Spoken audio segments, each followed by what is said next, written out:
boa tarde. Estou acompanhando meu parceiro, meu amigo. Boa tarde a todos e a todas. Fui incumbida dessa missão de fazer mediação e ao mesmo tempo vou fazer a mediação, vou me preocupar basicamente em fazer mediação, que eu acho que é importante. Mais uma vez, boa tarde. Dizer que a gente está dando abertura ao segundo dia de atividade da 14ª Mostra da Rede Baixada em Cena, e a SERV, Companhia de São João de Meriti, nos presenteia com essa mesa dentro do projeto 1850, Turmalina 1850, um espetáculo que estreia já em novembro, todos e todas ansiosas, esperando a beça por esse espetáculo. E aí, eu gostaria de convidar os meus parceiros de cadeira para a gente começar a conversar sobre protagonismo negro nas artes cênicas. Então, por favor, venha para cá, Gabriel Mendes, você foi escolhido, por favor, no ar da sua graça e sua beleza. Rodrigo França também, por favor.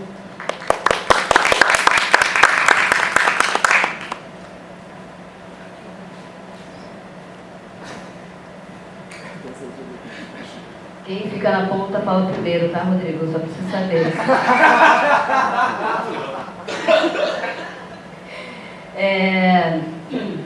Então, eu me dou licença para... Na verdade, peço licença, né? Eu fico muito feliz com o convite da SERV. Peço licença às pessoas que estão aqui, os meus ancestrais, para que a gente comece essa mesa. E eu queria começar com uma frase de uma intelectual negra que eu admiro bastante. E assim, eu vou falar um pouco e aí vou passar para os meninos, porque o Rodrigo está com hora, e aí eu acho que também não vou procurar me delongar demais. Eu acho que é mais interessante que a gente troque mais ideia do que fique uma explanação contínua. Então eu vou falar brevemente. Como está aqui no currículo, eu sou Juliana França. Eu sou professora de filosofia, sou atriz, sou mestre em filosofia também. Faço parte do Grupo Código, que é uma companhia de Japeri, tenho 29 anos de idade, sou tia, sou irmã, sou filha. E a frase que eu queria começar a minha fala é uma frase da Bell Hooks, que ela fala no livro Olhares Negros, que é assim: eu não quero só olhar, eu quero que o meu olhar interfira na realidade que eu estou inserida. E aí eu acho que quando a SERV propõe uma mesa com esse título, a primeira coisa que me vem na cabeça é essa frase: eu não quero só poder olhar as coisas, eu quero que o meu olhar interfira no meio, no ambiente, no território que eu estou inserida. Nesse livro, Olhares Negros, a Bell Hooks está falando a partir de uma perspectiva de como as pessoas, os corpos negros são tratados no cinema, na TV, nos filmes, nos videoclipes em geral. E quando ela fala que quer modificar o território, mudar a realidade com o olhar dela, acho que é nesse sentido, da gente poder contar as nossas histórias. Que a partir do momento que nós, pessoas pretas, contamos, narramos, escrevemos, fotografamos e filmamos as nossas histórias,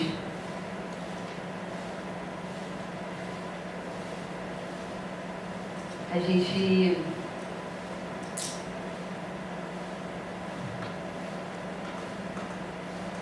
consegue tomar pra gente aquilo que foi sequestrado durante muito tempo.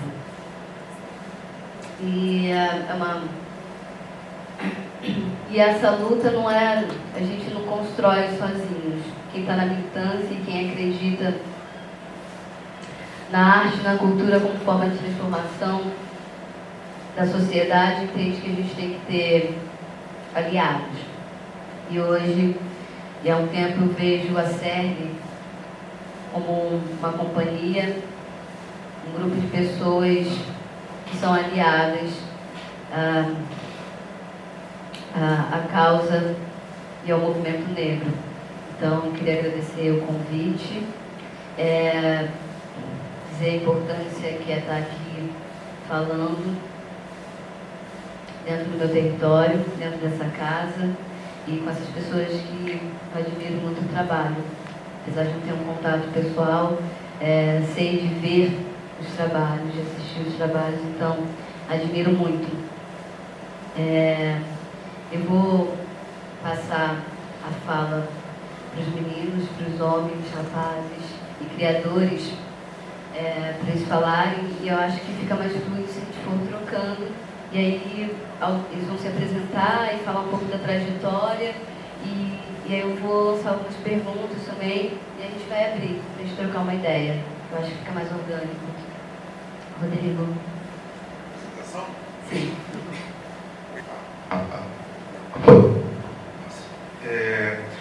Sou Rodrigo França, trabalho com teatro há 27 anos, tenho formação em Ciências Sociais, Filosofia, sou doutorando em Direitos Humanos Fundamentais e de 10 anos para cá eu acabei associando aquilo que eu tenho como formação política, acadêmica, aquilo que eu exerço como artista, né? No meio da arte.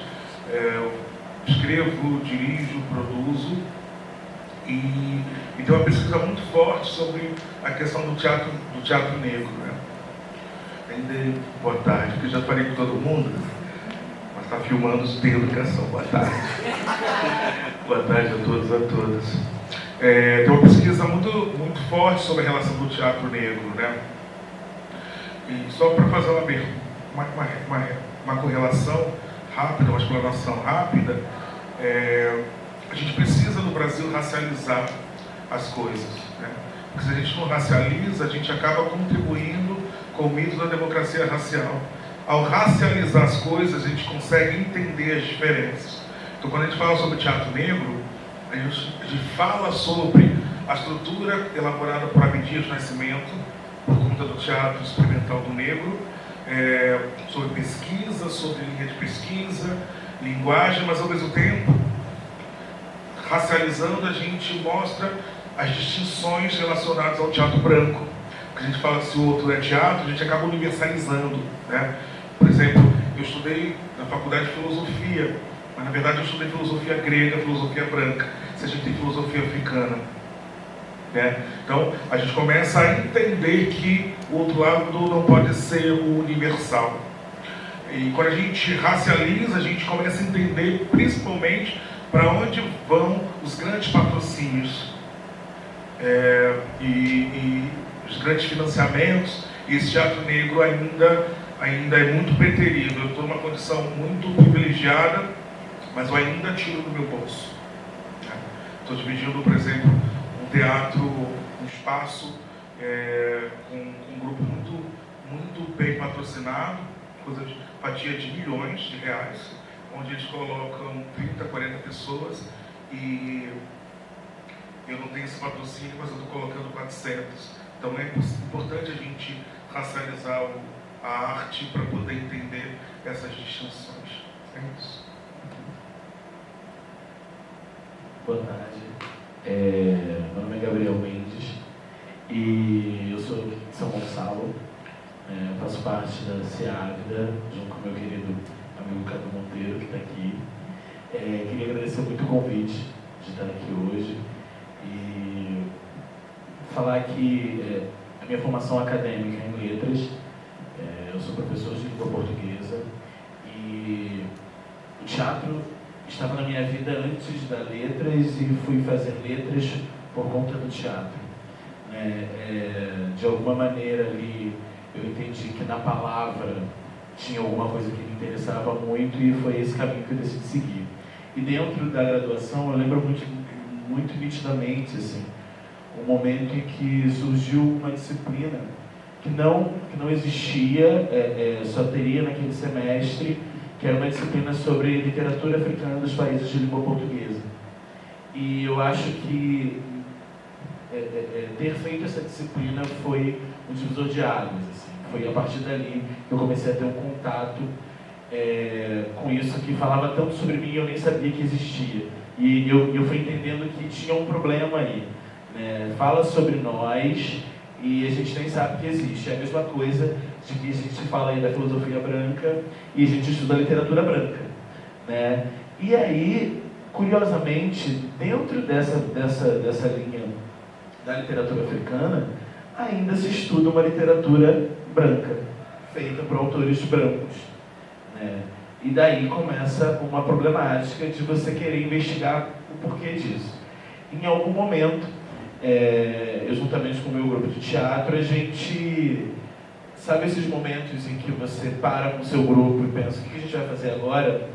Né? E a gente costuma dizer que foi essa temática que a gente trabalha hoje, que é a questão da mitologia iorubá para a criança, né? Isso nos achou, a gente não foi atrás. E a partir disso começaram os nossos questionamentos e entender, eu acho que, falo por mim aqui e por alguns que passaram pelo nosso caminho, eu acho que foi a partir dessa pesquisa que a gente foi se descobrindo cada vez mais negro, cada vez mais num lugar onde a gente precisava dizer coisas que a gente não estava ouvindo e a gente sentia necessidade de ouvir ou de pelo menos dizer. E aí quando a gente está trabalhando numa trilogia sobre a mitologia iorubá, a gente está agora começando aí a terceira parte, e o mais bacana, assim, é de pensar que por onde a gente passou, majoritariamente, a gente se apresentou para uma galera que desconhecia a ancestralidade, né? Sejam pessoas negras, sejam pessoas brancas, desconheciam a ancestralidade. Tivemos alguns episódios assim, de uma plateia com 300 crianças ter um negro. Essa criança vir ao final falar com a gente, emocionada, comovida, fez com que a gente entendesse que de alguma maneira a gente estava no caminho certo. Né? E a gente acabou, durante esse processo, entendendo que cada vez mais pessoas precisam falar sobre isso. Porque não só da questão do negro em cena, a gente fala de orixá. Né? Então a gente teve algumas situações como pessoas, ao toque do primeiro atabaque, se levantar da plateia e sair com seus filhos. Assim. Então, é nesse lugar que a gente está, nesse lugar que a gente julga necessário estar, entendendo todas as problemáticas de estar nesse lugar. Né? E eu acho que é isso. Eu acho que uma coisa importante para a gente pensar, e eu queria falar, não sabia para mediar, né? O que eu vou falar, né? E é uma coisa que eu fiquei pensando muito sobre imagem. A gente é atropelado todo o tempo por imagens. Mas quais são as imagens da população negra, dos artistas negros, dos corpos negros que nos atravessam? Que imagens são essas? E aí na fala de vocês dois, em alguma medida, isso passa, né? Na fala de vocês, e aí eu queria indagar, porque assim, sempre tem o descobrir-se negro. Tem esse processo, por mais retinto que você seja, por mais racializado que sua família seja, tem esse processo de se perceber, se descobrir, e às vezes acontece muito tardiamente. O que aconteceu comigo, só na universidade, em 2012 talvez, de entender, isso está acontecendo por isso, isso e isso, isso tem a ver com a cor da minha pele, tá bom. E ter poucas referências imagéticas do que era ser negro. Isso morando em Japeri durante os anos 90. Então era uma coisa pouco discutida. No meio de comunicação que eu tinha acesso, televisão. Então as imagens e referências que eu tinha eram poucas, referências positivas, né? De construção, de apontamentos, significados positivos para os corpos negros. Isso está muito atrelado a quem conta a história. né? E vem porque o Gabriel está falando, nessa importância de se perceber nesse lugar de os mitos nos encontraram e é preciso que a gente diga e fale sobre isso. A gente precisa, era necessário que vocês estivessem ali contando aquela história para aquela uma criança. E muito mais importante que as outras pessoas que não eram brancas, que não eram negras, escutassem, vissem, sentissem o espetáculo de vocês.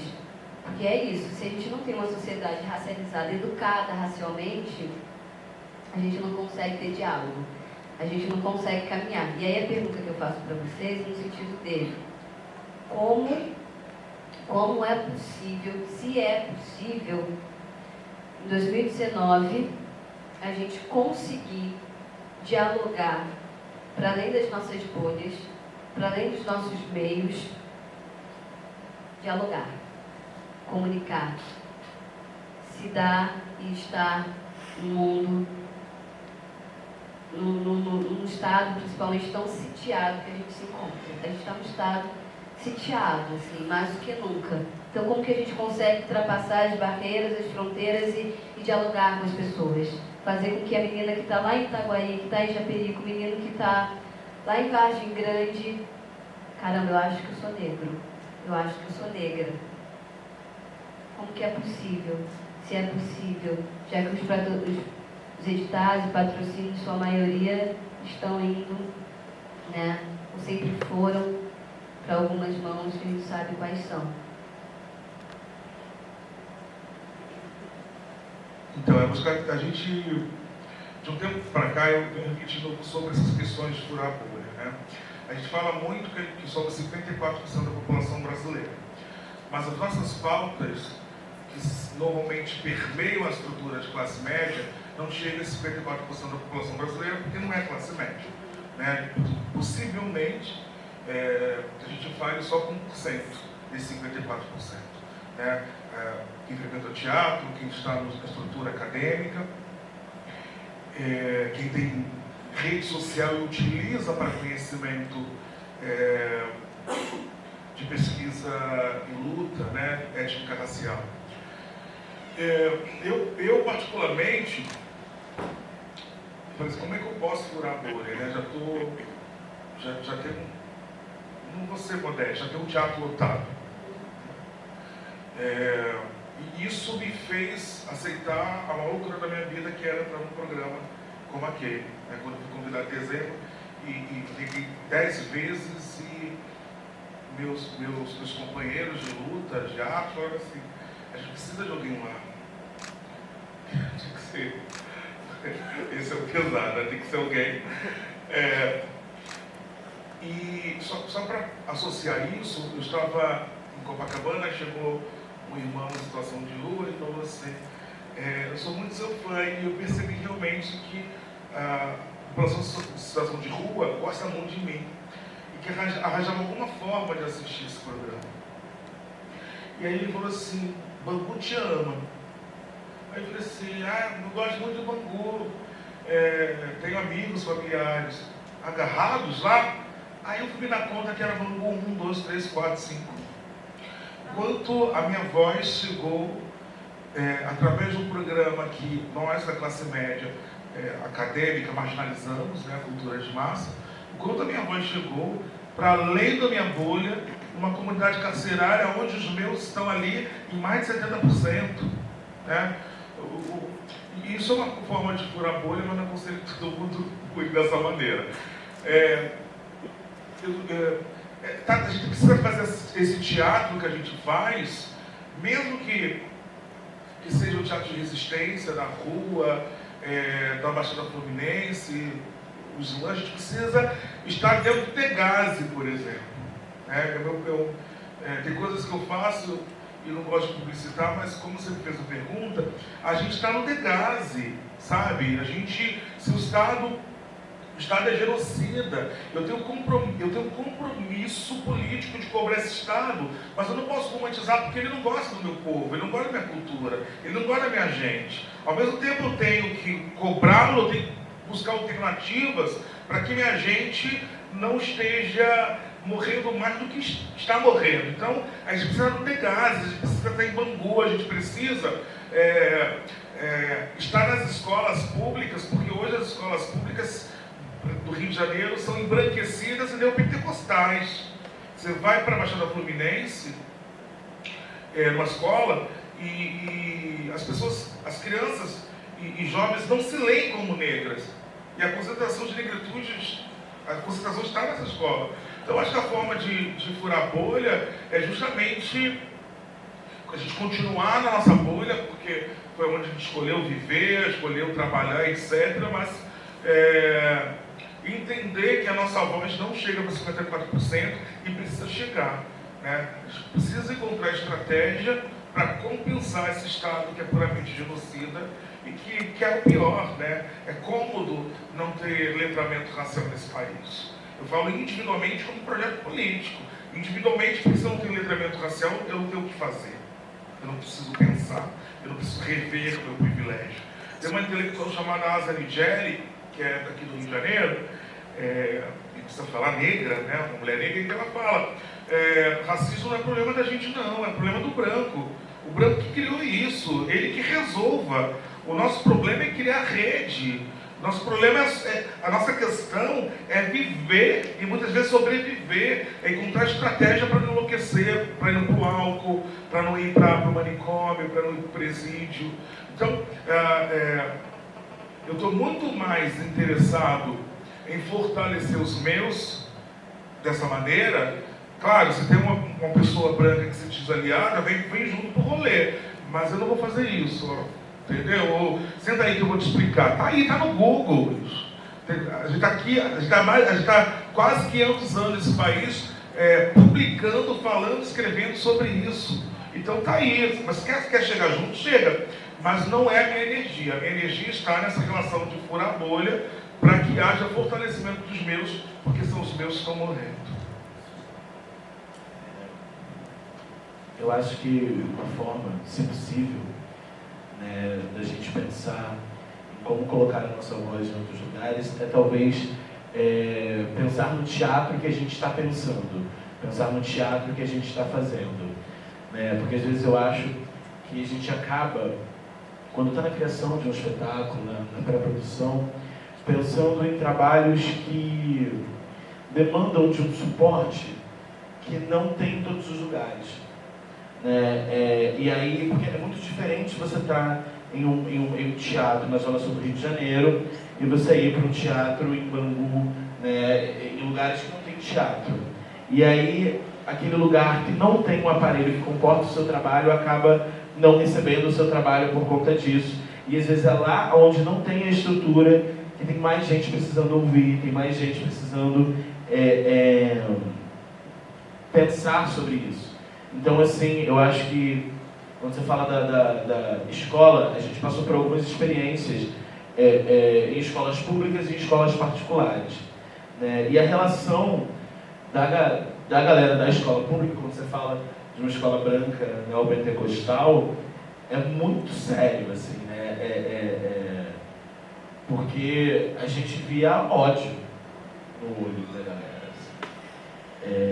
E olha que a gente trabalha está trabalhando nesse momento com um recorte que é o infanto juvenil. Então, assim, pensar que essas crianças já têm um olhar tão carregado de ódio, tão carregado de rancor, de preconceito, né? Isso nos machuca de alguma forma, mas nos coloca também, a gente tem que dialogar. Então, assim, uma coisa que eu sempre penso, né, como que a gente faz para o espetáculo chegar lá? A gente pensa em ir para a caixa, mas como é que a gente consegue colocar ele dentro de uma van e apresentar no pátio da sua escola? É possível, é possível. E eu acho que isso é uma forma, às vezes, da gente conseguir furar a bolha também de alguma maneira, porque a escola, muitas vezes, ela vai fazer um passeio escolar para levar as crianças ao teatro, mas para assistir o Mágico de Oz. Se você vai lá na escola oferecer um espetáculo que fale sobre um herói negro, que fale sobre um orixá, que fale sobre uma mulher negra fundamental para a história. Não, obrigado. Só na Semana da Consciência Negra. Né? Que fica parecendo que a gente só tem que falar de questões de ancestralidade, de questões raciais, em novembro. Fora disso, não é uma questão. E é uma questão, porque está no nosso dia a dia. Então, quando a gente pensa, né, como furar a bolha, eu acho que a gente tem que pensar também no nosso fazer, assim. Pensar em como a gente consegue se articular, enquanto artista, para fazer trabalhos que consigam estar nesses lugares. Eu acho que poderia ser um caminho, se possível.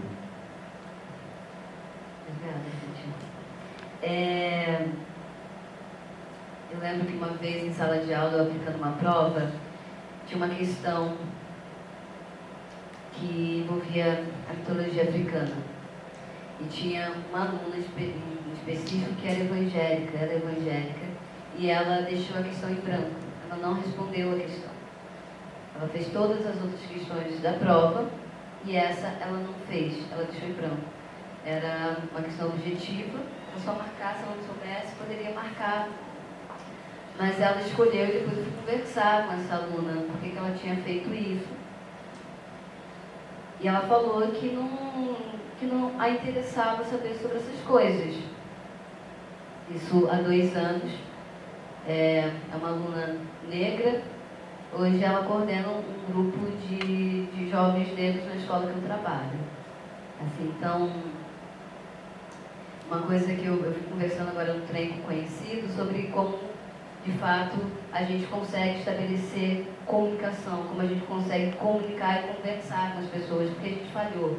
A gente tem falhado há um tempo, todos nós, assim, em alguma medida. Com os nossos e com os outros, né?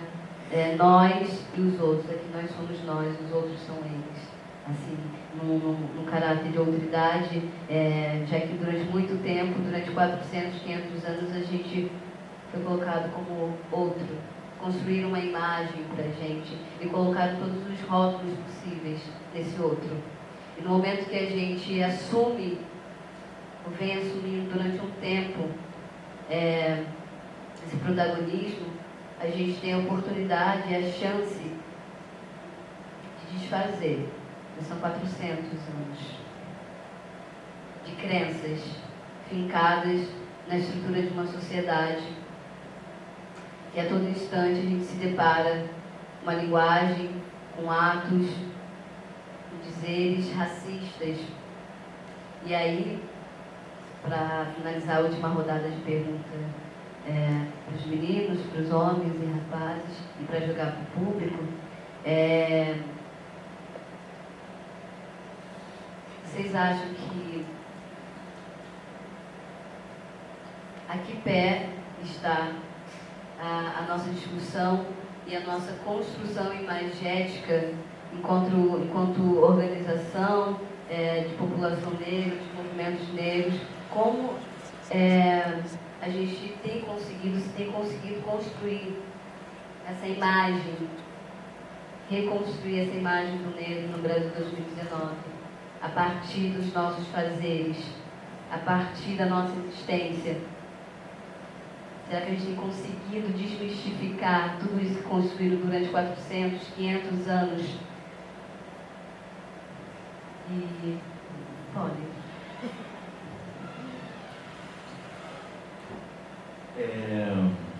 Eu acho que caminha passos lentos.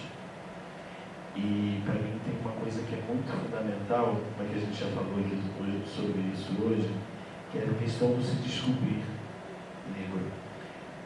Porque eu acho necessário ter mais gente falando sobre isso, mais gente se entendendo nesse lugar, mas é um processo, né? E eu acho que talvez uma galera que já está nesse lugar tem muita essa missão de mostrar para o outro, né? Não obrigar o outro, mas sinalizar, olha, existe aqui um outro caminho. E eu acho, Juliana, que a gente está num momento de que está havendo um processo muito grande de uma galera dentro do movimento e fora do movimento de se descobrir negro, né? E de entender a problemática disso, assim. Você citou a questão da sua aluna, né? Teve uma questão no Enem, uns anos atrás, que trazia uma canção do Pixinguinha, Iaô. E na época, uma enxurrada de fotos no Facebook de candidatos no Enem não respondem. O cara está ali para fazer a prova, para passar para qualquer curso que ele queira, e ele simplesmente, por construção, ele acha melhor não responder a questão. Eu acho que isso sinaliza o quão grave é o problema, o tamanho do problema. Então eu acho que há uma necessidade ainda de mais gente falando sobre isso. Mas para que haja mais gente falando sobre isso, o processo de descoberta, de autodescoberta, de uma questão, né, racial, de negritude, precisa acontecer. Mas isso acontece para cada um em algum momento da vida, né? Às vezes tardiamente, também como foi o meu caso, assim, eu me descobri, por que isso nunca foi uma questão para mim e agora né? E eu acho que isso dentro do fazer teatral, já que a gente está falando aqui, né, do protagonismo negro dentro dessa questão das artes cênicas, é pensar que teatro é esse que a gente está se propondo a fazer também. Por que ainda tem uma galera que quer fazer um teatro branco, né? que quer ali pegar um clássico, e vamos colocar aqui dentro de uma estética preta, né? Mas por que a gente não conta as nossas histórias? Então eu acho que está muito relacionado, assim,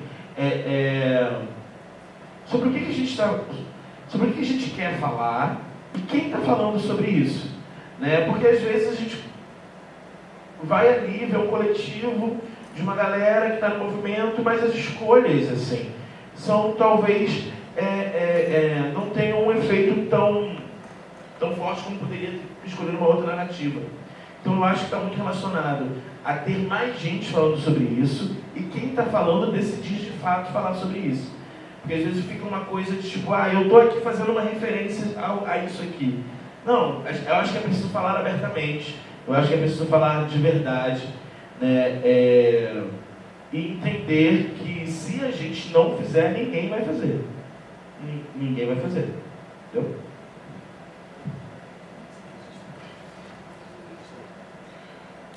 A gente precisa entender algumas questões que são importantes, né? A gente está falando algo que é uma mazela que mata, que é o racismo. E quando a gente fala do racismo estrutural, a gente está falando de uma pilastra que eu encosto ou não encosto. A gente está falando de chão que todo mundo pisa. Eu não posso ser racista com outra pessoa negra, mas eu posso reproduzir o racismo, né? Quanto mais uma pessoa branca, né? Quando eu ouço assim, eu sou desconstruído, eu não sou racista, nossa, eu preciso me policiar 24 horas para não ser misógino, para não ser machista. Eu como homem cis, né? Então, todo mundo pisa nesse chão, mesmo a gente. E aí, nisso tudo, nós que temos a possibilidade de escrever novas narrativas relacionadas a esses corpos, muito mais porque a gente não cria nenhum valor, a gente reproduz o valor hegemônico que não é determinado pela gente, é determinante da nossa vida, né? Até eu estava conversando na série, até hoje a bibliografia que a gente estuda, ela é branca, ela é racista, ela é classista, está na nossa mão, que a gente que vive a academia hoje, principalmente por conta das cotas, está na nossa mão enegrecer a universidade, principalmente a partir dessas biografias que nos colocam. né? Mas mesmo assim, esses corpos que vão errar tentando, eu acho que a problemática não está nisso. Porque a gente começa a bater e também quem é vítima desse processo. A problemática que a gente não pode esquecer está em quem detém esse valor hegemônico. Porque a gente não vai dar conta de muita coisa. A gente não é indústria. A gente não tem grana. A gente vai fazer na resistência e na possibilidade. A gente está enlouquecendo e a gente está se matando, literalmente, por conta da militância. Então, o fazer já é muito importante, né? E esse o fazer não tem receita de bolo. Cada um sabe aonde aperta seu cinto em relação ao seu esforço e a sua coragem de lutar contra algo que mata, né? Então, acho que o mais importante, eu bato, a minha ferramenta política é a sala de aula, política de ideias, né? Não política institucional. A minha ferramenta política é a sala de aula e o palco, pouco importa onde é esse palco. Mas eu sei onde aperta esse cinto e o quanto isso enlouquece e se deprime. Eu não sou uma pessoa deprimida porque eu tenho um orixá na minha vida, porque eu recebo ameaça de morte eu posso mostrar, a cada 2 horas eu recebo mais 5, 6 ameaças de morte relacionadas à negritude. E não é todo mundo que está disposto a isso. E está tudo bem não estar disposto a isso. O que eu acredito é que, como faz a gente despertar essa relação de se conhecer como negro, a gente tem uma história aí de embranquecimento. Esse embranquecimento é puramente intelectual e cultural. Ninguém quer ser o feio da história. Ninguém quer ser o marginal da história. Enquanto a gente tiver Atenas na vida, você vai ter muita gente não querendo se sentir negra.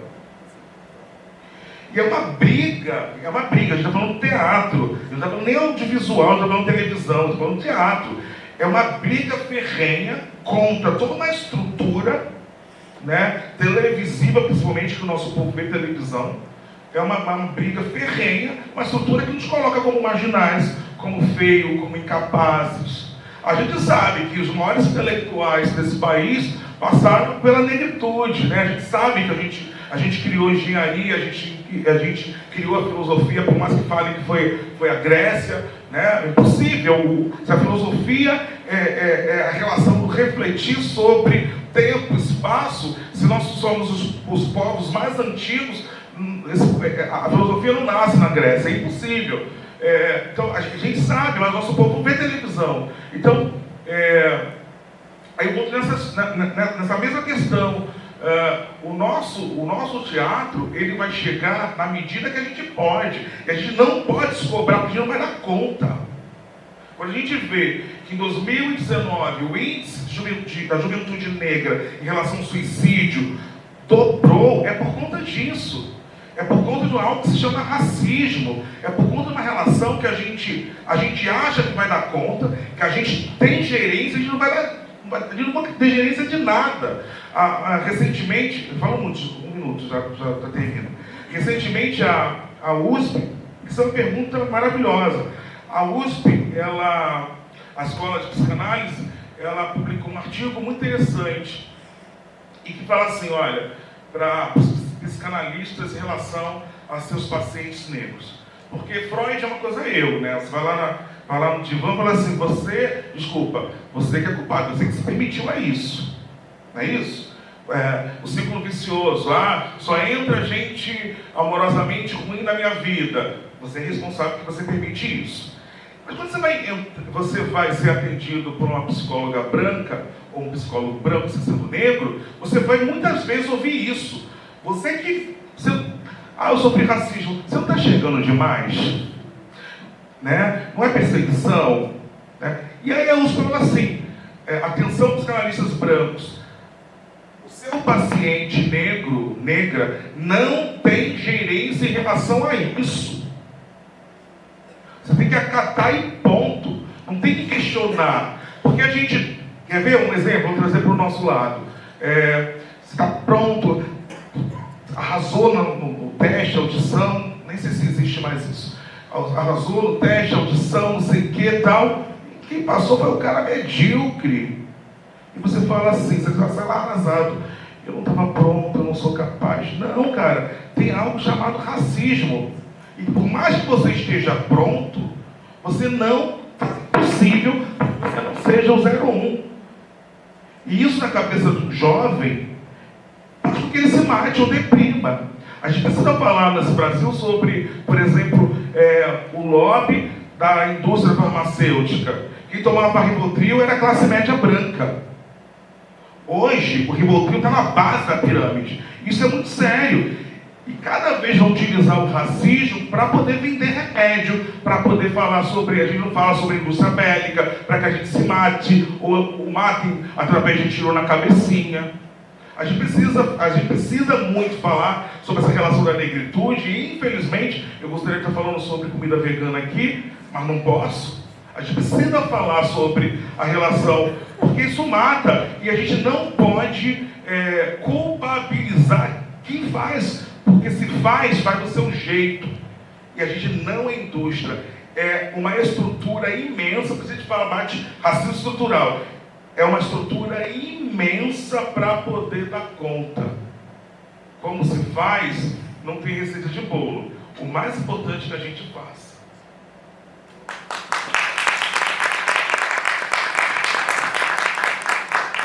Não tem a ver. Eu vou só meio minuto para mim e vou jogar já para a plateia. O Rodrigo falou uma coisa sobre como a militar adoece, né? E eu estava lendo esses dias uma entrevista da Lélia Gonzalez, que é foi uma filósofa, uma antropóloga negra, muito importante para a militância nos anos 80, 70, e que ela falou: durante muito tempo eu fiquei adoecida do movimento negro. Mas quando eu percebi que eu precisava pensar nos meus projetos, isso não significa ser individualista, eu poderia ser muito mais influente, ou tão quanto influente, do que dentro de um movimento negro onde eu estava me matando, adoecendo por várias questões. E aí eu percebi em alguma medida, e a gente está aqui, nós estamos aqui. E eu tenho algum tempo, eu acho que vocês também ocuparam esse lugar, de estar com o microfone na mão. E falando sobre a gente, sobre as nossas vivências, e como que isso, estar vivo e falar sobre a gente, é ser político, é militar, e é importante para as outras pessoas como nós. Recentemente eu passei por uma situação incrível. Eu tenho 29 anos de idade, e eu faço parte de um projeto de extensão no Rio. E nesse projeto de extensão tem um cara que frequentava e tudo mais, e ele me viu um dia falando em alguma circunstância. E aí, passa boi, passa boiada, sei lá, 2 semestres depois, eu encontro com ele na Unirio. Ele tem 46 anos, é um homem negro. E ele falou assim: Juliana, você está vendo que eu estou aqui hoje? Eu estou vendo que você está aqui. Não, mas é que eu estou fazendo cenografia aqui na Unirio. E eu estou fazendo aqui, porque eu te vi aqui dentro falando, e eu vi que era possível estar ocupando esse lugar aqui também. Aí eu parei, fiquei olhando assim para cada aquele homem imenso, de 40 e poucos anos. E porque eu nunca me filiei em um grupo de movimento negro, no movimento negro. Mas ao mesmo tempo eu comecei a perceber que a minha presença nos lugares e o fato de eu estar viva era importante para as pessoas que me viam e me escutavam. E tenho percebido isso cada vez mais, e eu acho que isso reflete muito também nas experiências e vivências de vocês, pelo que eu acompanho pelas redes sociais, pelo que chega de vocês até mim, porque chega, e se chega porque, né, está reverberando aí pelo espaço. E eu acho que esse lugar também, estar vivo, é ser político. Você viver, estar e se manter e criar uma rede de apoio, de afetos com os seus e com os seus companheiros e companheiras, é militar também. E isso nos fortalece e fortalece os outros. Dito isso, passei dos meus 30 segundos, vou jogar para a plateia. Se alguém quiser comentar, falar alguma coisa, perguntar alguma coisa para os nossos convidados e para eu mesma. Já tem ali, ó. É porque está gravando. É importante. A gente fica... Opa.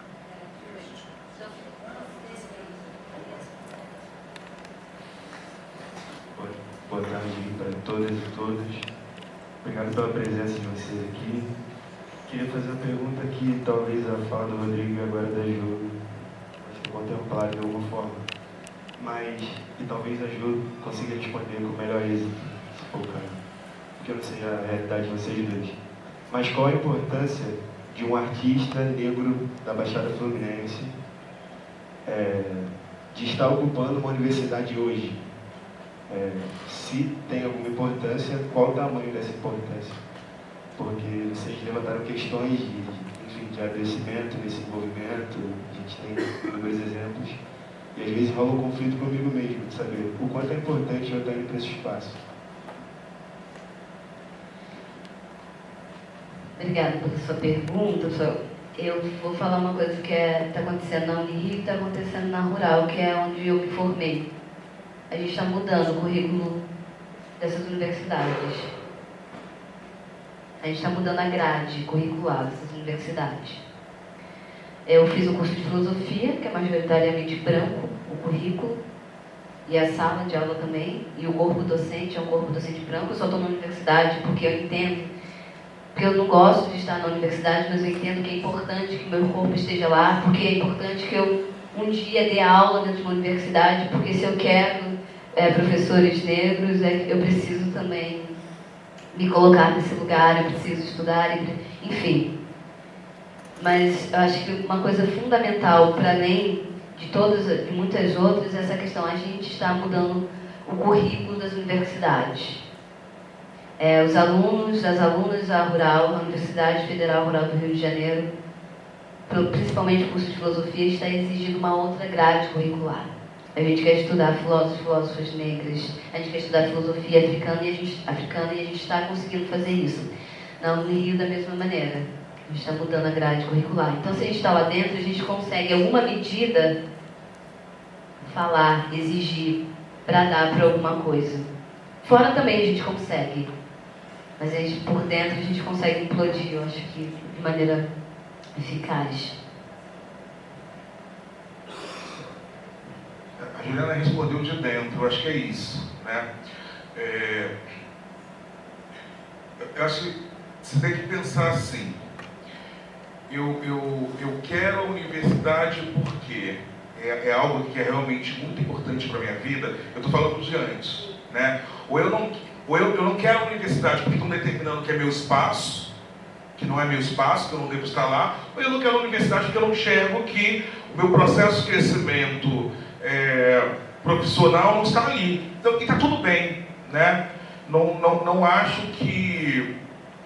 Eu acho que a universidade tem que ser para todos e para todas, mas que todo mundo possa ter escolha de estar ou não. O grande problema é que, nessa estrutura que é o Brasil, é determinante que a gente não esteja, a gente tem que brigar para estar lá dentro.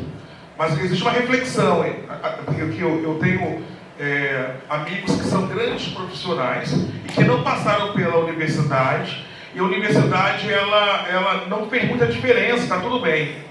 Tá? Eu acho que é uma relação muito pessoal, escolher a relação acadêmica, mas passo por essa reflexão. Por que eu não quero ou por que eu desejo? Né?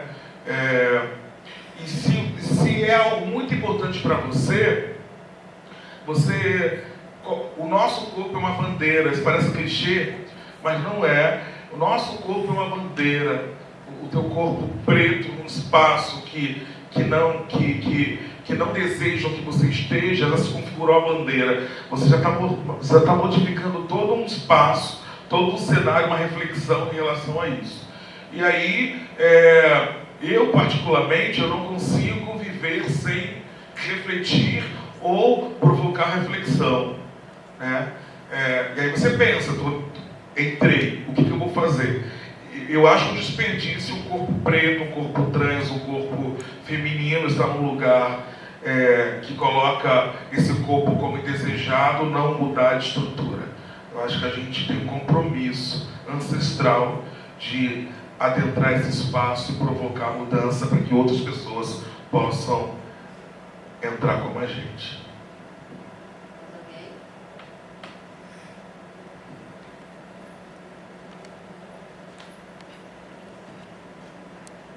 Boa tarde. Meu nome é Lino. Eu queria que vocês falassem, porque nesse momento na cena carioca, a gente tem 2 trabalhos que têm causado bastante repercussão, que é o Lima Entre Nós, que é feito pelo Leandro Santana, que tem como figura central um negro, e a sua importância na construção intelectual do Brasil, de uma perspectiva de leitura de nossa brasilidade, né? E um outro que é o Pequeno Príncipe Negro, que na realidade pega, aspas, uma história simbólica da cultura branca e reverte esse simbolismo, que para mim tem um impacto tão potente quanto você está absorvendo uma história específica como o do Lima Barreto.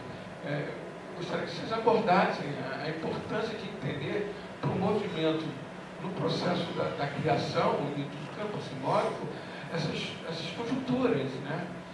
E uma outra coisa que sempre para mim é muito difícil. Eu já fui administrador aqui desse espaço. Esse espaço aqui está situado na zona central de Nova Iguaçu, no que a gente entende como a elite dessa cidade. Esse espaço não foi feito, entende, para a população da cidade. A concepção dele não era essa. E era muito comum no processo que a gente vivia quando a gente assumiu aqui, quando a gente tinha uma outra ótica de colocar uma outra gente aqui dentro, essa relação de identificação ou não identificação, porque isso tem a ver com o corpo. O meu corpo não franqueia determinados espaços, porque a cidade é discriminatória. O urbano é urbano de divisão de classe, e acho isso tão fundamental na elaboração da discussão, que quando a gente fala assim, que temos que entrar nesses espaços, porque esse corpo representa, e é isso, numa sociedade imagética, o corpo tem uma representatividade fundamental. Quando você está lá, você está representando e fazendo uma identificação, uma ruptura de espaços de identificação de classe. E aí fico perguntando sobre a questão da vitimização, porque ela é muito mais ampla, entende? E que a gente tem que refletir sobre isso, de como a gente consegue estruturar um diálogo, entende? Para uma base, entende? Que é muito mais ampla e que é tão vítima quanto todos. Nós somos vítimas de um processo civilizatório. E fico pensando como estruturar bases para aproximar esse diálogo. E aí responde, e aí inclusive precisa ir embora, sim. Aqui e ali. Sim, sim.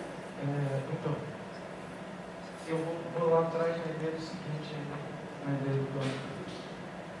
Quando a gente começou a fazer a nossa pesquisa, primeiro, boa tarde a todos e todas, Cadu Monteiro, eu estou aqui, Tomarina também. Mas quando a gente começou a nossa pesquisa lá na Ávida, sobre a nossa trilogia Afro, a pergunta que mais faziam para a gente era: por que vocês escolheram contar histórias de orixás para criança? E a nossa resposta sempre foi a mesma. Por que não contar?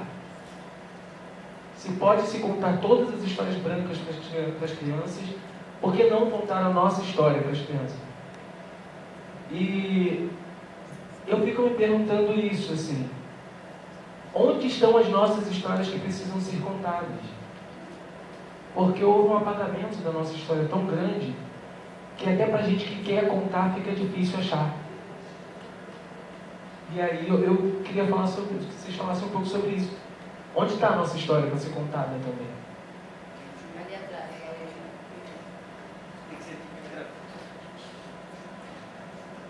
Meu nome é Cristiane, eu sou professora da Rede Municipal de Nova Iguaçu, trabalho com sala de leitura e após 20 anos decidi fazer faculdade de História. E o tema do meu TCC é João Cândido e a Revolta da Chibata.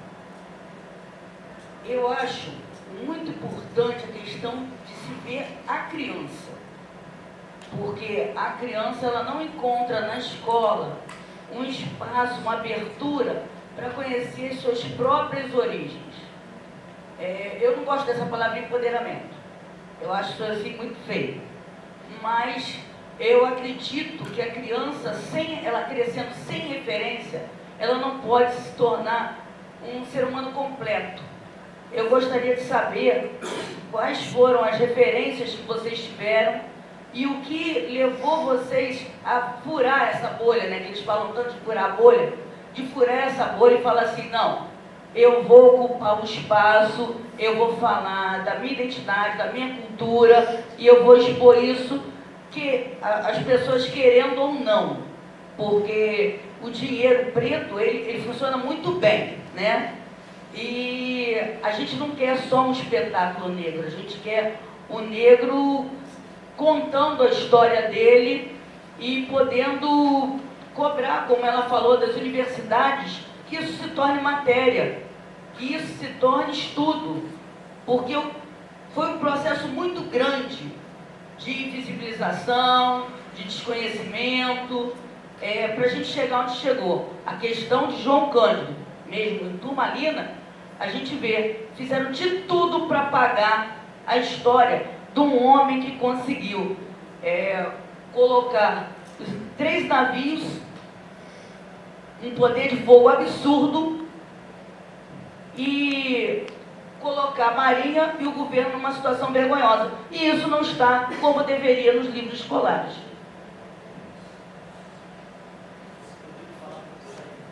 Tá, cara.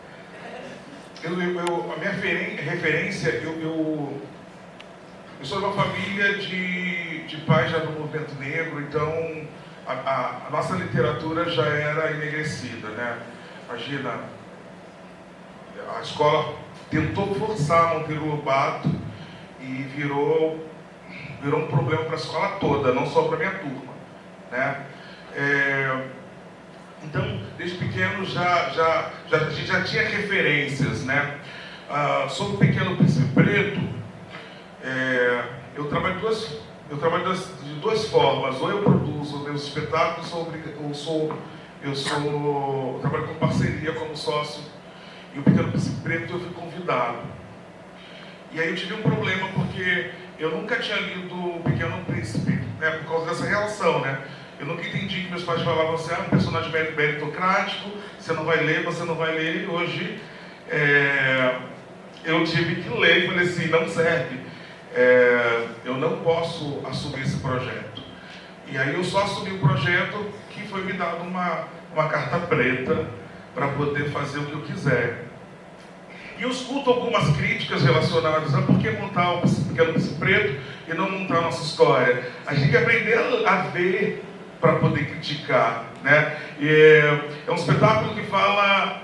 É um espetáculo que já foi visto por 60 mil pessoas em 1 ano e meio. Desde o teatro burguês até escolas públicas daqui da Baixada Fluminense. É um espetáculo que fala sobre daqui da Baixada Fluminense. É um espetáculo que fala sobre ancestralidade. Eu não consigo pensar uma forma melhor de falar ancestralidade, como eu coloquei, Rodrigo, como escritor. como eu coloco ali, né? Ali a gente fala sobre porque primeiro que eu não escrevo para criança, eu escrevo. E todo o conhecimento que eu tenho em relação à filosofia africana de terreiro. Eu sou uma família onde meus irmãos, eu sou ovelha branca na família porque eu sou budista. As pessoas acham que eu sou de cultura de matriz africana, decepcionada, né? Mas eu sou budista de Tirem da Chunin, mas minha família toda é de cultura urubá, a gente conversa em urubá, né? Eu sou budista por um rolê da vida, mas é o que eu falo, a minha ancestralidade é africana, não é japonesa. Então, eu estou lá, eu tenho meus santos assentados. Eu estou falando como eu não frequento mais o budismo, mas eu não posso apagar o momento que eu já frequentei e me consagrei, né?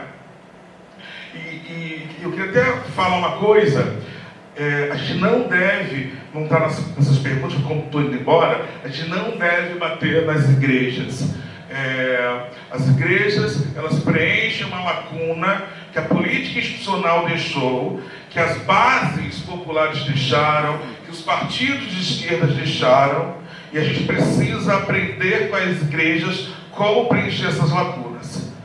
Isso é muito nítido, né? Na medida que você tem lá na Constituição Federal que reserva a possibilidade da igreja entrar através da capelania, e a Constituição não reserva as religiões de matriz africana como essa estrutura de concurso público para ser capelão, capelã, é um problema do Estado, não é problema das instituições religiosas, igreja, etc. Estou falando em relação de ocupação de espaço, estou falando de massacre, de racismo religioso, de depredação de terreiros, estou falando em relação dessa lacuna, e está na nossa mão também preencher essa lacuna deixada aí pela igreja.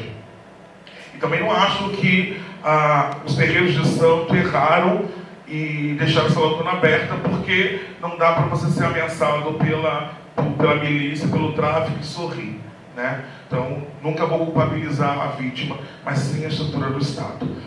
Então, eu falei sobre a relação da minha referência, o Pequeno Príncipe Preto. Eu recebi um convite e encontrei uma forma de dizer tudo o que eu gostaria de dizer para a família brasileira, né? Não só para a criança. Eu acredito que o sucesso do Pequeno Príncipe Preto, como o Lima Barreto do Santana, que é meu irmão, como dos negreiros do Brasil, como de diversos espetáculos que eu contabilizei só no mês de outubro. A gente chegou em novembro, porque novembro é um mês que a gente trabalha muito, porque eles acham que só tem boleto em novembro. Eu contabilizei em outubro, na cidade do Rio de Janeiro, com temática negra, 17 espetáculos, né? Então o sucesso está por conta desse apagamento, a necessidade do público de se enxergar no palco. A gente não pode esquecer também duas questões: o advento das políticas afirmativas. Você tem lá esse grupo preto na universidade, vai se interessar pelo desdobramento da universidade, que também é o teatro. Você também tem a rede social, que a gente não precisa mais dessa mídia tradicional racista. A gente pode criar a nossa divulgação, embora a gente não tem que se iludir, porque até o Facebook é racista na medida que nossas postagens não chegam para todo mundo, né? Tem uma relação que eu não entendo dessa coisa da tecnologia, mas não chega para todo mundo, né? A gente fala assim, pô, eu não sabia do teu espetáculo. E aí você vai ver, essa pessoa que não sabia do teu espetáculo, geralmente está na região que deveria saber e precisa saber. Então é isso. Queria falar só uma coisa importante sobre protagonismo negro. Eu devia estar lá me preparando para estar em cena. Vamos sair correndo. O protagonismo negro, e eu fiquei muito feliz do convite da série como companhia, ele não só se estabelece no palco. Esse corpo negro tem que se estabelecer dentro da cena e fora da cena, né? eu tenho um compromisso como produtor de ter uma ficha técnica 100% preta. Nossa, 100% preta? Quando é 100% branca, porque geralmente ninguém questiona. Né? Então, o que eu faço é o seguinte, eu dou o nome, eu me exponho. Eu tenho um dos maiores iluminadores desse país, que é o Pedro Carneiro. Ia trabalhar conosco, mas contra a agenda, não pode. Mas é um cara que é assistente dos grandões e que normalmente cria a luz dos grandões fazerem outros espetáculos, mas ele não leva o nome. Então a gente tem N profissionais pretos e pretas desse país que são geniais e ficam como assistentes, às vezes segundo, terceiro assistente, criam, mas não levam o nome. Então o meu compromisso hoje como produtor, esse 2019, a Diverso Desenvolvimento produziu 7 espetáculos. A gente colocou 128 profissionais negros e negras atuando profissionalmente, ganhando seu dinheiro. Então, que a gente fique muito atento, muito atenta em relação a esse teatro negro. Esse teatro negro ele não só se estabelece com 100% de protagonismo preto no palco. Ele deve sim também se estabelecer fora da cena, porque é uma relação, se a gente pode mudar a estrutura do mercado, que a gente faça, né? E sem esquecer da população indígena e sem esquecer também da população trans. É isso, esse é meu compromisso. Posso ir embora? Muito obrigado pelo convite. É importante você parar para pensar. Eu falando, eu me escuto, me percebo em contradições na vida, dá tempo de corrigir, dá tempo de fazer. É importante que a gente pare, pense, para a gente modificar e fazer a nossa parte. Obrigado. Eu sou tímido, eu sou um blefe. Obrigado.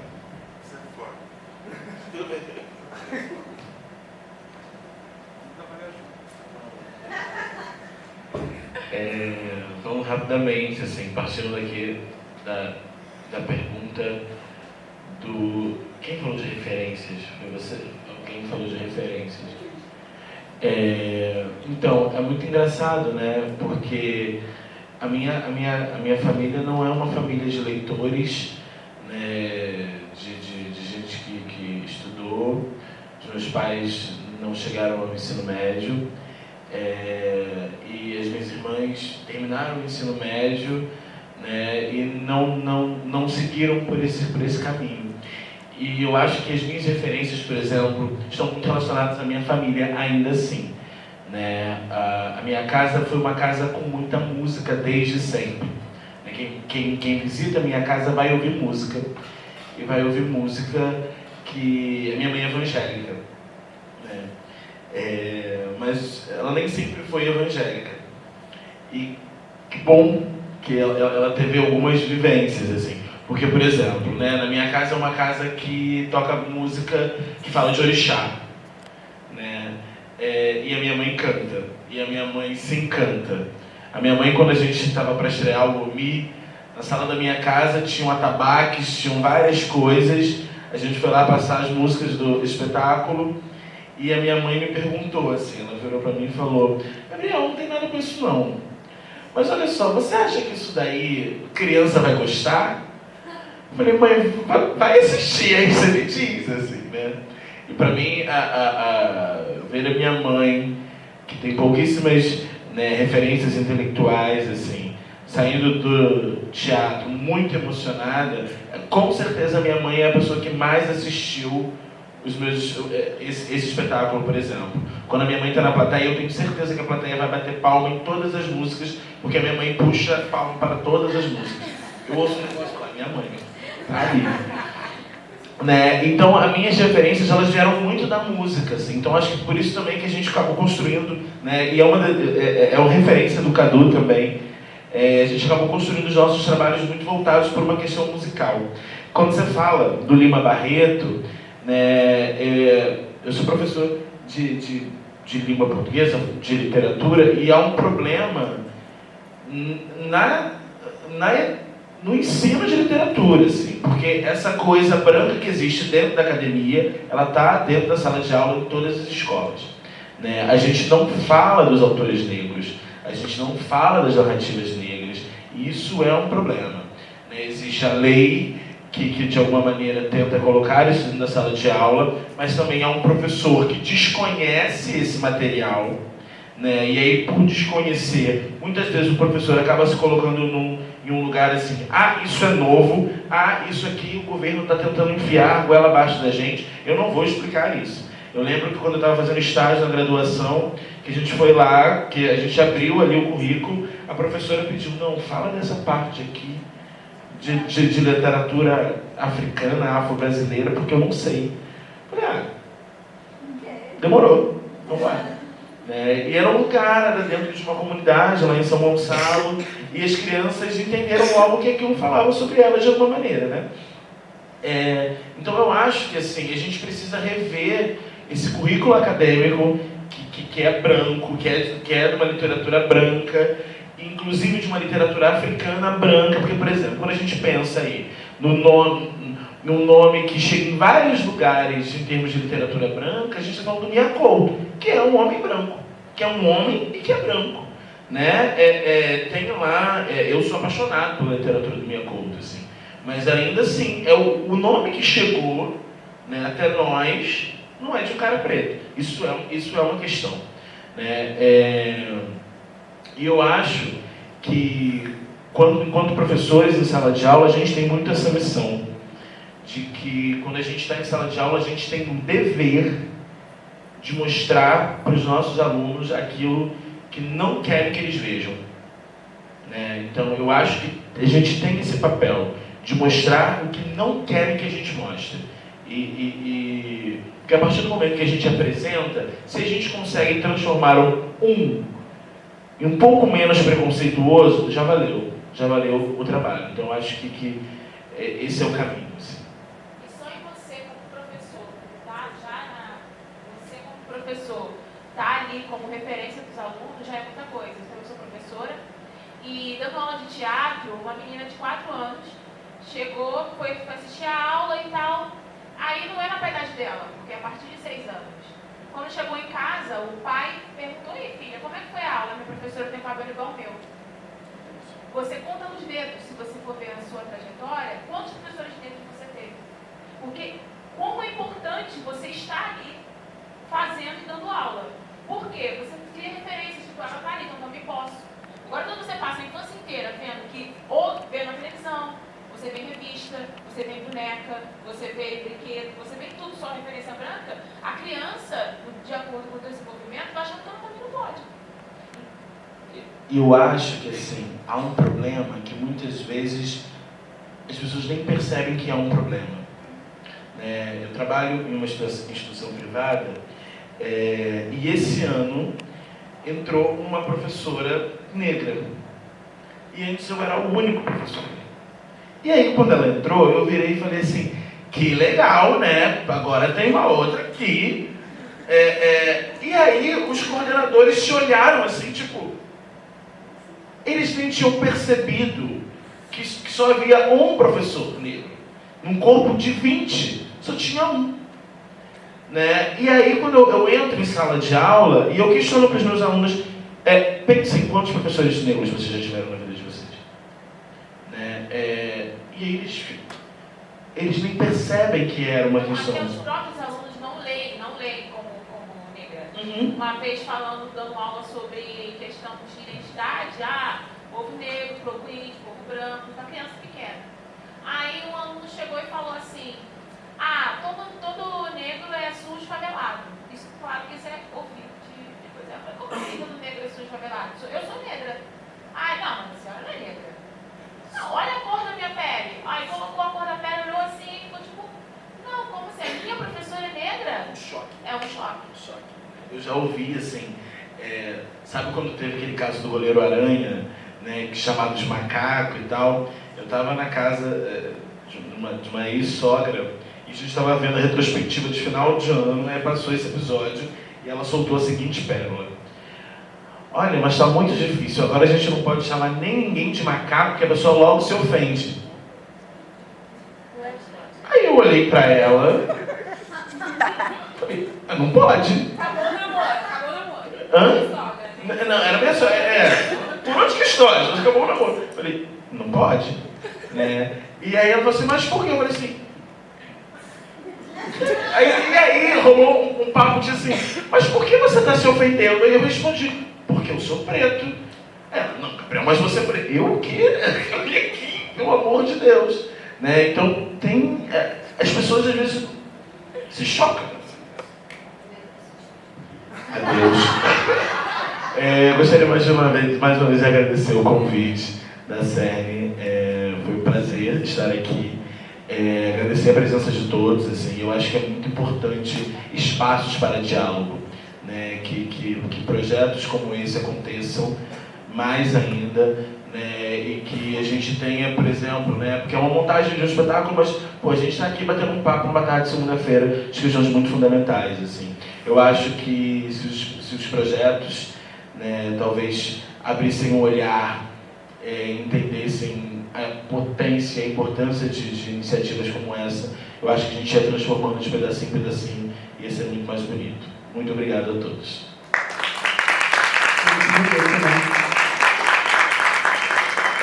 Ele é muito bonito. Vou falar rapidamente, porque o diretor do espetáculo já falou que tem que acabar. E porque vai ter uma cena aqui, uma curta cena, uma palhinha de Turmalina. Minha referência, minha mãe sempre falou, Juliana, você se acha justiceira. Nunca soube porquê disso que ela falava. Quando eu entrei para a universidade, eu fui descobrir. Até então, isso em 2012.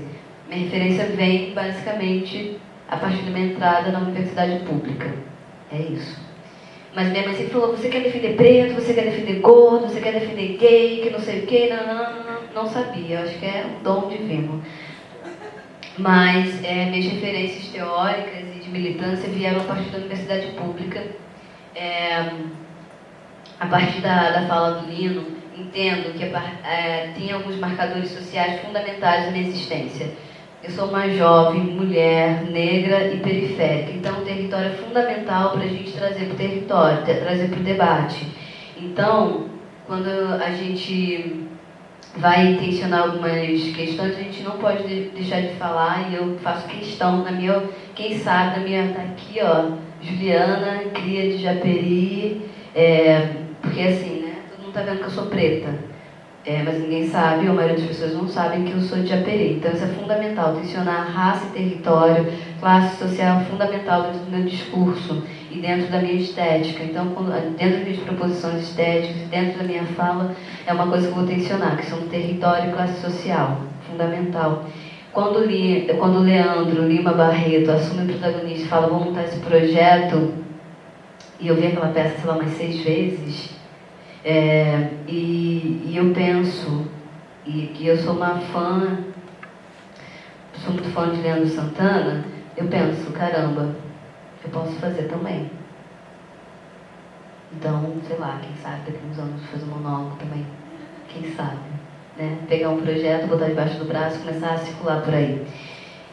Acho que esse é o lugar da importância do protagonismo. Eu olhar, me ver e falar, eu posso fazer isso também.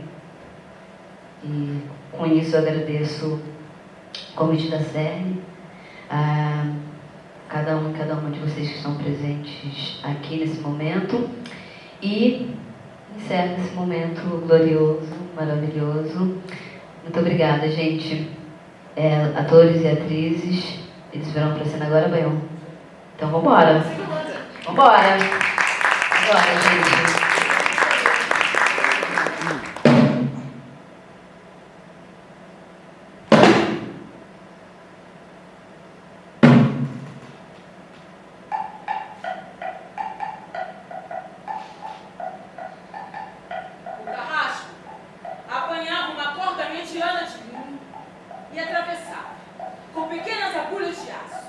das mais resistentes. Cunha de molho, a fim de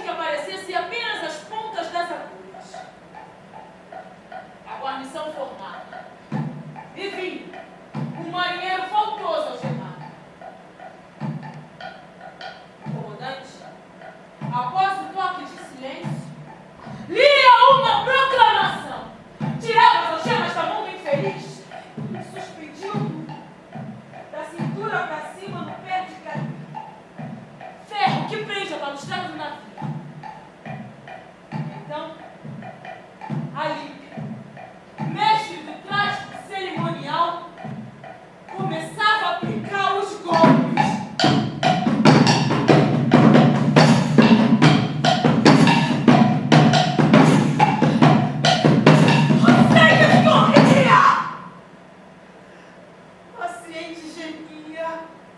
Suplicava, mas o Facínora prosseguia carniceiramente com seu mister degradante. Os tambores soavam alto para sufocar os gritos.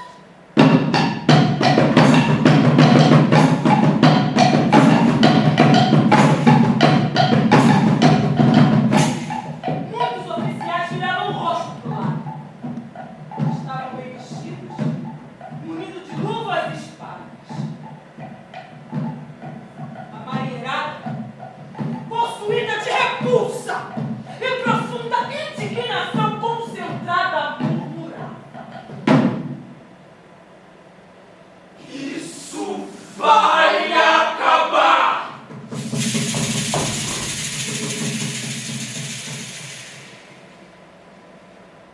Depoimento de Eurico Fogo, Praça da Marinha. 1891.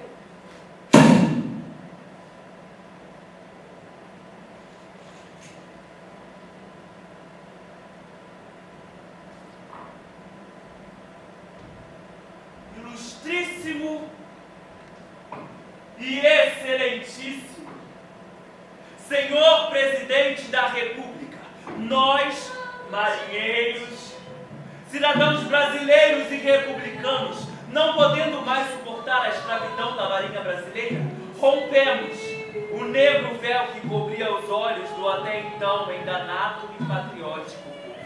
Achando-se todos os navios em nosso poder e tendo a bordo preso todos os oficiais, mandamos essa honrada mensagem para que Vossa Excelência faça aos marinheiros brasileiros possuirmos os direitos sagrados que as leis da República nos facilitam, acabando com a desordem e retirando todos os oficiais incompetentes e indignos, reformando o código imoral e vergonhoso que nos resta, a fim de que desapareça a chibata, o bolo e outros castigos semelhantes.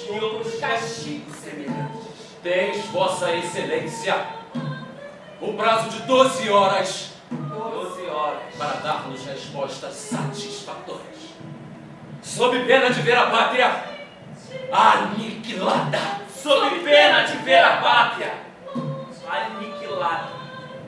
Bordo do encouraçado São Paulo, em 22 de novembro de 1910. Nota: não poderá ser interrompida a ida e a volta do mensageiro. Assinado Marinho.